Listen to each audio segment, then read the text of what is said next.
34,000 ఎకరాలు ఇచ్చి 29,000 పైచిలకు రైతులు గత 5 సంవత్సరాలుగా నలిగిపోయి రోడ్ల మీదకి వచ్చి ముళ్ల కంచెల మధ్యలో కూర్చొని పోలీసు లాఠీ దెబ్బలు తిని కేసులు పెట్టించుకొని మీ కన్నీళ్లు తుడిచే వాళ్ళు ఉన్నారా ఆ రోజునని చాలా సార్లు మహిళా రైతులు నన్ను అడిగారు. ఆ రోజు అమరావతి మహిళా రైతుల పాత్ర చాలా అభినందనీయం. మగవాళ్లు ఆపేస్తే ఆడపడుచులు బయటకు వచ్చి తిరిగి పౌరుషం చూపించారు, ఆంధ్ర పౌరుషం చూపించారు.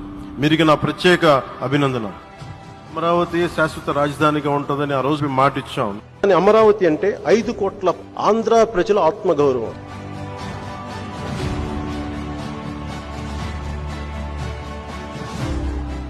కొత్త ప్రభుత్వం ఏర్పాటు చేయగానే మిగతా ప్రాంతాలన్నింటికీ గౌరవిస్తూనే అభివృద్ధి మరింత చేస్తూనే అమరావతిని శాశ్వత రాజధానికి ఇంకెప్పటికీ ఎవరు కదపకుండా ఇక్కడే ఉంచి తీరేలాగా ఆ బాధ్యత మేము తీసుకుంటాం.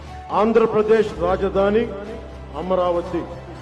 మీ కన్నీళ్లు ఆనంద బాష్పాలయ్యే వరకు జనసేన మీతో ఉంటుంది. అమరావతియే ఆంధ్రప్రదేశ్ కి శాశ్వత రాజధాని. ఆ ఇచ్చిన మాట ప్రకారం ఈ రోజున తిరిగి పునఃప్రారంభానికి విచ్చేసిన గౌరవ ప్రధానమంత్రి శ్రీ నరేంద్ర మోదీ గారికి మనస్ఫూర్తిగా మన అందరి తరపున, ఆంధ్రప్రదేశ్ ప్రజలందరి తరపున, అమరావతి రైతాంగం తరపున, ఆడపడుచుల తరపున వారికి చేతులెత్తి హృదయపూర్వక నమస్కారాలు తెలియజేస్తున్నాం. ఈ రోజు ఈ వేదిక నుండి మేమందరం మీకు హామీ ఇస్తున్నాం, అమరావతి మళ్లీ ఒక ప్రపంచ స్థాయి సర్వశ్రేష్ఠ రాజధానిగా ఆవిర్భవిస్తుంది.